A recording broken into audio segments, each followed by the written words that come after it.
Young Muslim woman from France humiliates 3 journalists. She will never be invited again. Allahumma barik. We have a strong sister here. Let's see what happened. This young veiled Muslim woman from France was invited to a French television where 3 journalists had meticulously prepared to humiliate her with trick questions and groundless accusations. Okay. But during the debate, they quickly realized that they had made a serious mistake to underestimate the young woman because she destroyed them one by one with powerful arguments accompanied by facts, as you will see in a moment in this video. The veil is not a Quranic prescription. It is an Islamist innovation because the Quran has never used the word veil.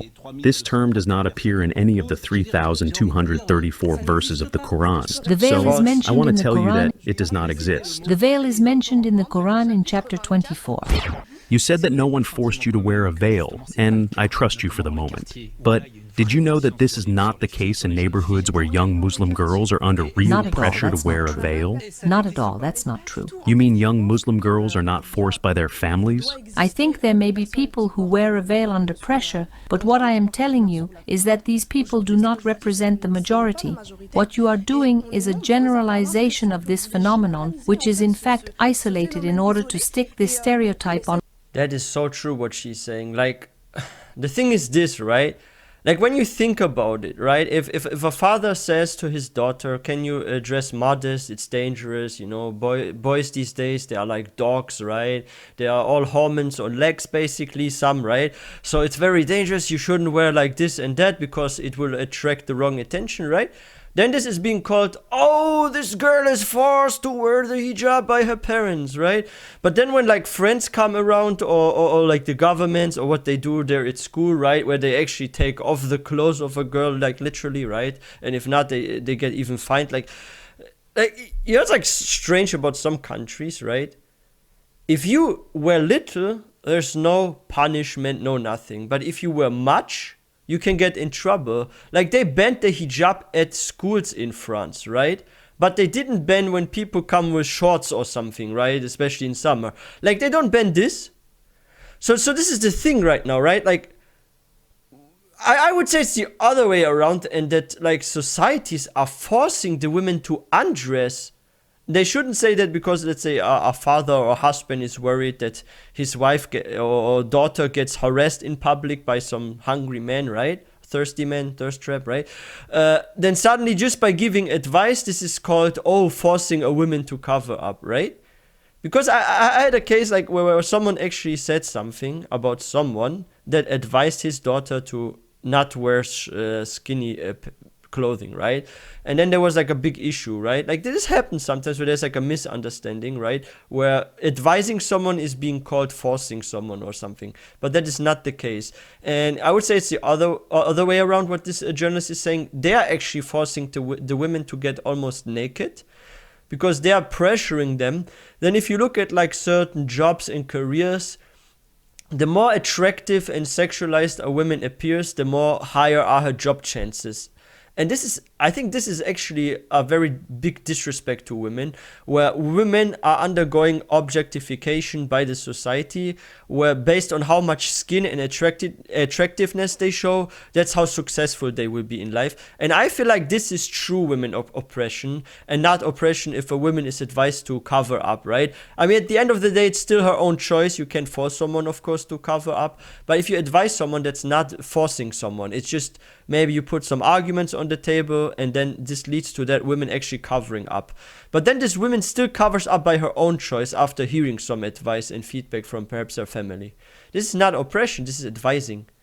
Of this phenomenon, which is in fact isolated in order to stick this stereotype on all Muslim women who wear a veil. Okay, we got it. No, can you allow me to finish my point? Your point is already clear. It is clear, but it is not complete. I take this opportunity to say that the veil is not a sign of submission.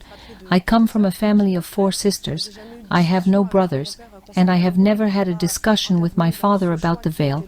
He has never intervened in this choice, which is mine. But do you agree that the veil is not... Can I finish my answer?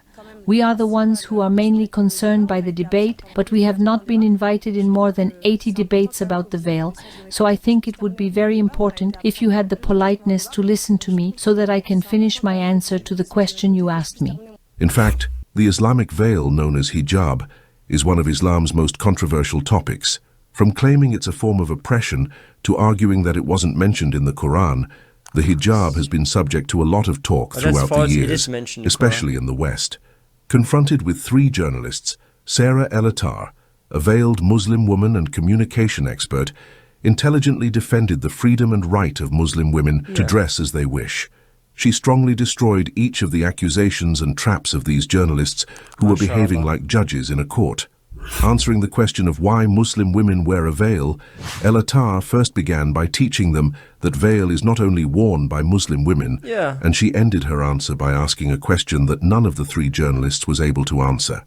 You know what? This is so true. Like, nuns wear it, and if you look at certain cultures, like you can look even like Germany, how it was back in the day, right? Like if you look at like the period of, let's say, the First World War and before, like women even they either were like covering their hair as well, right? Like with like nuns, for example, or women back in the day, they used to dress very, very modest. You basically had the same outfit, like comparable to what a nun is wearing or an abaya, except that the hair was not covered, right? But they still would wear like long skirts and this and that, like the shorts, the mini skirt showing the belly and all that in public, showing half of the chest. A'udhu billah. Like this is an innovation. This is a true innovation, because even traditional families back in the day, they did not practice such. If you go back like 100 years ago or so, or you look at like older images, like even during the Second World War, like a lot of people would dress way more modest than they do now. Like this liberalization, this feminism, this and that, like this over-sexualization in this society, this is sickening, right? Like people are being valued even by their looks, not but by their brain, right? Like if you think about it, like true liberation in a way, if you mean like liberation as all becoming free, comes actually with the hijab to women, because now women are being viewed for what they say, their intellect, how smart they are, and not how their look is. And if you look at like certain beauty surgery rates, and it's mostly actually these days, unfortunately, women doing this. There's still a few men doing that as well, but a lot of women doing this, and this trend and sickness comes from social media, because people are representing themselves there and showing themselves half naked, and then there are some women that have like a few pounds more than another woman, then they want to remove the fat through surgery. Maybe one woman find her nose to be too long or too small or this and that, and she wants to change her face with beauty surgery. Like if people become objectified, especially in this case women, then depression will rise and beauty surgery will rise, because people no longer love themselves, because they're always comparing themselves to others, right? And looks become a factor. And guess what? Looks are only temporarily, because anyone that gets old will lose their looks. You look at a woman in her 20s, you will see, oh, okay, that woman, yeah, she's still fit, right? Like young. Or a guy, like a guy in his 20s. But then you look someone in their 50s, they can't even compete anymore, right? Because they're on a different age level and their appearance is fading. So people should not focus only on their looks and objectification, because this is just a temporary factor in human life, because everyone will get to the middle age and then they become less relevant when it comes to the looks, right? So, yeah, this is crazy. Like, this is not something that was practiced back in the day, even if you look at like old school France, Germany, this and that. Like, this is all modern crap. Asking a question that none of the 3 journalists was able to answer. Can you tell us, why do you wear a veil? I'll give you an example. We often hear in public debates these kinds of questions about why Muslim women wear a veil, but what is astonishing is the difference in media coverage. I rarely hear people ask why Sikhs wear a turban, or why some Jews wear a kippah, or why some Jewish women wear a headscarf. It is known that in the Muslim tradition, women wear a veil, whether they are married or not. But I'm not sure if you know that in the Jewish tradition, women wear a veil after marriage. Yes, but Jewish women who wear a veil are a very small minority. So, for you it's a matter of numbers? That is to say, when it concerns a minority, it's normal and you don't ask any questions? Tell me, is it a matter of numbers or what? To escape the question, the journalist directly launched a false claim that the veil does not exist in the Holy Quran and that it is a human's fabrication. That's false. The allegation to which Sara El Attar immediately responded with a short and clear answer. The veil is not a Quranic prescription. It is an Islamist innovation never because the read the Quran Quran, I has think. never used the word veil. This term does not appear in any of the 3,234 mentioned in the verses of the Quran. Quran. So, I The want to veil tell is you that mentioned it in does the not Quran. exist. The veil is mentioned in the Quran in chapter 24. In fact, the journalist's claim shows that he knows nothing about the Quran. Yeah, he never read Firstly, it. the Quran is not composed of 3,234 verses, as he says, but it is composed of more than 6,000 verses. Do you know why this happens? Let me explain you guys like why this happens. Why like sometimes journalists like this guy, like they make these claims. Because you know what they do?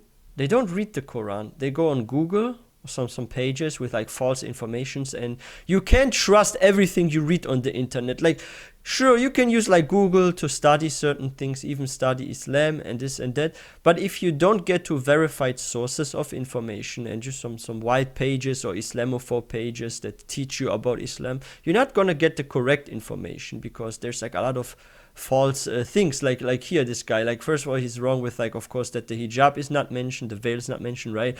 That this with the verses, this is incorrect and all that.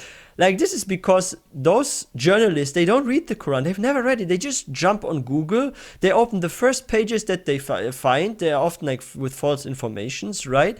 Then they read through that, and that's how they prepare their questions and stuff, but they have no background knowledge about Islam. This is crazy. Like you shouldn't even, like, I don't think a person should speak with a person and have a debate about a topic when both of them are not studied into something, right? Like, both need to at least learn about each other, and then they should start the debate. Like, another example is if you're giving dawah, right? Like, and you're debating about the Bible with someone, right? Like in Christianity, like either you're a revert and you were a Christian before, or you're a Muslim that read the Bible. But if you make like wild claims, let's say about the Bible, that the Bible says this and that, if you have not read the Bible yourself, or you don't know about this, don't do this, because you will look very stupid in this debate against a Christian, because you should have at least properly read their scripture as well, or you're a revert or something, right? But don't just mention things that you don't know if they exist. And this is the same, this goes vice versa to like non-Muslims that are trying to debate with Muslims, like this journalist. If you don't know the Quran, then don't just debate with someone and make claims that you are not even sure of if they are true. It is composed of more than 6,000 verses. Secondly, the Islamic veil, known as hijab, is indeed mentioned in the Quran in 2 verses of different chapters. The first is chapter 24, verse 31, in which Muslim men are instructed to lower their gaze and be modest, because that is pure for them. The verse also instructs Muslim women to lower their gaze, guard their modesty, and draw their veils over their bosoms. Yes. It also instructs women to not strike their feet to draw attention to their hidden ornaments.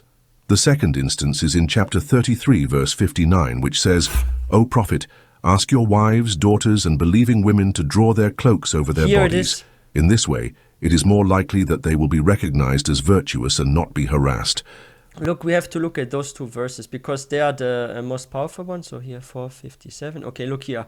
"And tell the believing women to lower their gaze and guard their chastity. Let them draw their veils over their chest." So we have this here, right?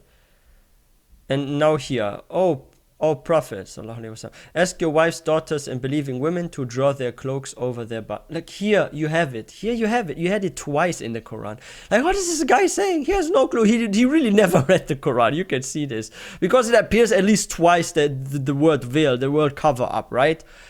Now, lower their gaze, this can be argued and debated, like, lowering their gaze doesn't mean the woman needs to cover, it just means the men shouldn't look at them, and the women shouldn't look at the man, Okay, you can argue this, but those 2 verses, they're very, very clear, because look what it says here. So it is actually mentioned. "Ask your wives, daughters, and believing women to draw their cloaks over their bodies. In this way, it is more likely that they will be recognized as virtuous and not be harassed." Yep. After destroying the journalists about veil in the Quran, his colleague intervened with another false accusation, according to which Muslim women are forced by their parents or their husbands to wear hijab. But Sara El Attar is a woman who does not miss an opportunity and listens carefully to everything her opponent has to say, and then extinguishes him intelligently. Vous dites que vous n'avez subi aucune pression, je vous crois complètement. You said that no one forced you to wear a veil, and I trust you for the moment. But Did you know that this is not the case in neighborhoods where young Muslim girls are under real pressure to wear a veil? I was also born and raised in a neighborhood. That does not exist. You mean young Muslim girls at are all. not That's forced not by their true. families? Listen to me. Can I answer your question? I think there may be people who wear a veil under pressure, but what I am telling you is that these people do not represent the majority. What you are doing is a generalization of this phenomenon, which is in fact isolated in order to stick this stereotype on all Muslim women who Okay, wear a veil. we got it. No, can you allow me to finish my point? Your point is already clear. It is clear, but it is not complete. I would like to add that when you associate the wearing of a veil with inequality between men and women, I feel oppressed. I do not understand this vision. Why do you think you are the ones who must define what freedom is for others? In fact, True, every true. time she destroyed their accusations, they invented a new one. Now this journalist, supported by her colleague, You know what the problem is with the West? The colonization mentality. Like, where does slavery come from? Where does colonization come from?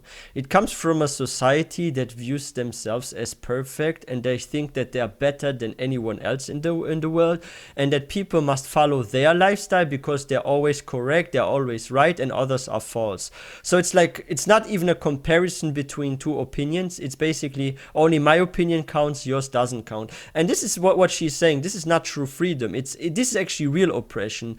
I think it's oppression if a country sends soldiers to another country and says you have to follow this, you have to do this, you have to behave this. If not, you will receive heavy punishment or this. And I feel like this is domination over others, and this is not true freedom. And this is also not true democracy, because if there was something called democracy that actually really existed, like even these days democracy is an illusion, because they only want to hear one side of a story, and if the other is against their ideals and their opinion, they are trying to shut them down. And either they directly do something against them, or they are looking for indirect ways to cause harm to a group of people because they don't want their voice to be heard, right? And you know, it's like interesting. I actually had a discussion with someone here in Germany about like freedom of speech, and that Islam is against freedom of speech and this and that. And I asked why. And then this person said, yes, because you can't make caricatures about the Prophet Muhammad sallallahu alaihi wasallam. You can't make memes about Islam because Muslims get angry, upset. And then I asked this person something else. So you mentioned there's freedom of speech and it's being violated here, right? Then what about the freedom of expression? Isn't it violated if you can't express yourself without getting under fire or harm? So there's a big contradiction here. If you want freedom of speech, you also need to have freedom of expression, right? There are like multiple laws in the human rights of freedom, right? You have freedom of speech, you have freedom of expression, you have freedom of religion, you have this, you have that, right? And if you want all of them to exist at the same time, they can't contradict or go against each other. So if freedom of speech violates freedom of expression, then you can't completely have this sort of freedom of speech because you're hurting another right of freedom. And this is something I brought on the table when I had this discussion with someone here in Germany about it. But yeah. they invented a new one. Now this journalist, supported by her colleague, thinks that the veil should be banned in public spaces in France because it shocks the French citizens, as if they had conducted a survey to question all people living in France. But Sara El Attar had an answer for them and quickly put them in their place. Here in France, the veil is shocking. The veil is an offense did you to the conduct a French survey? culture. Do you agree that the veil is shocking? How is it shocking? Alors, je conçois qu'on ait des positions différentes. I understand that we have different positions, and that is also the purpose of this debate, to discuss between different positions. But I think it should be important to make a distinction between personal opinions and what the law says. Earlier you were talking about the values of the Republic, and I myself went to the school of the Republic where I learned the values of the Republic, which are equality, fraternity and living together. Yeah. I was also lucky to have parents who taught me these values as well as values of sharing.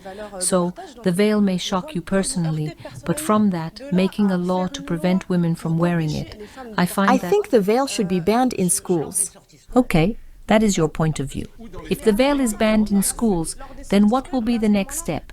Will this law not go as far as preventing mothers who wear hijab from picking? But the one thing I really don't get about this banned in school part here, And this is something it's even today I don't get it, right? Like maybe someone gets it and can let me know in the comment section. So let's imagine a woman wears the hijab before school.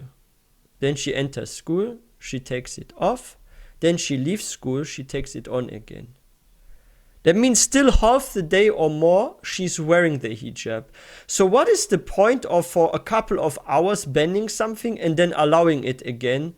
When what do they want? Like, do they want to completely remove the hijab? Do they want to? Because to me this seems like a bullying law, a bullying act, because it's like you're bullying Muslims in a way, and also insulting them by having them temporarily undress, so you can like, oh, look at her, oh, she's so attractive. To me it seems like there were some old perverts behind a desk that came up with that law, or people that wanted to discriminate against Muslims, right?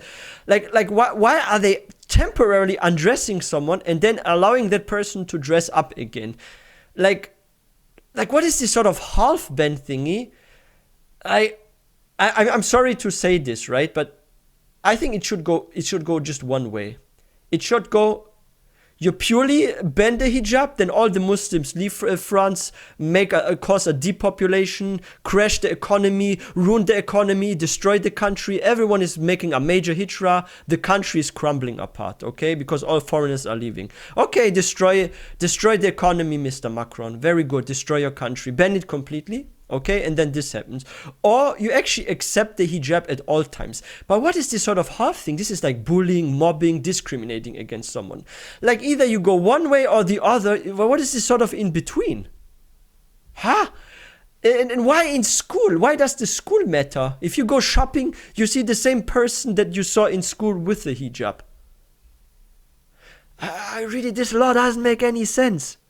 Either you allow it fully or you don't allow it. But then if it really gets prohibited, then even Muslims, like even by the consensus of the most of the scholars, you can't even stay in France then anymore, and the economy is crashing. So they have to decide what they want.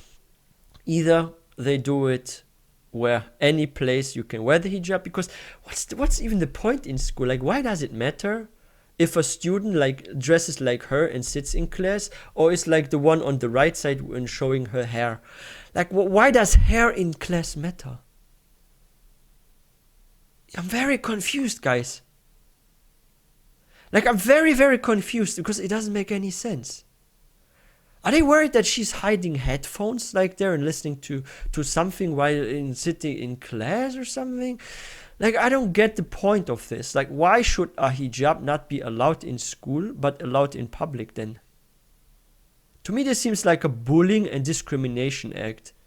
That is kind of like putting the hand on someone's neck and saying, if I wanted to, I could choke you right now. Ha ha ha. You are under our feet. You are under our mercy. If you wanted to, we could ban the hijab completely. This is like she's saying, like, where does it lead to, right? This is like a threat against Muslims in a way by putting the hand on a Muslim's neck and saying, if I wanted to, I could choke right now. By using the law against you or something. Like, this is bullying here. This is true bullying. Mothers who wear hijab from picking up their children from school. El Attar did not stop there. She used this opportunity to denounce the media lynching in France, which aims to tarnish the image of Islam. Vous disiez que 60% des Français, et c'est les chiffres que vous avanciez. You said earlier that 60% of French people were annoyed by the veil. That's your own statistic. But that doesn't surprise me given the media relentlessness. We Muslims represent less than a quarter of the French population, but we occupy more than 3/4 of the public debate. The question I ask myself is, how do you explain this imbalance? Que vous expliquez cette disproportion? What's your opinion about this debate?